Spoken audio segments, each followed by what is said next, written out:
Kilala bilang pinakamahusay na Police Provincial Office sa lahat ng probinsya sa gitnang Luzon, ang Pampanga Police Provincial Office. Mismo ang hepe ng pambansang pulisya ng Pilipinas na si General Benjamin Acorda Jr. ang nagbigay ng parangal kay Police Colonel Levy Hope Basilio, Provincial Director ng Pampanga Police Provincial Office, sa naganap na pagdiriwang ng 122nd Police Service Anniversary sa Camp Captain Julian Olivas, lungsod ng San Fernando.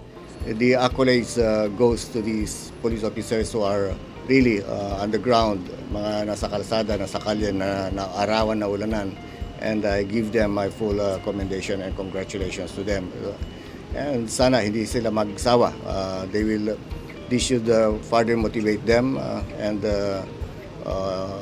kumbaga inspire sila to do more. Ito yung mga compliances with regards to intensified drug operations, yung mga wanted persons, and pinaka-importante doon is yung dapat mapayapa yung probinsya natin. And nakamit po natin ito dahil sa tulong-tulong ang mga chiefs of police, kasama na rin ang mga staff ng probinsya, at siyempre ang mga lahat ng personnel ng Pampanga Police Provincial Office.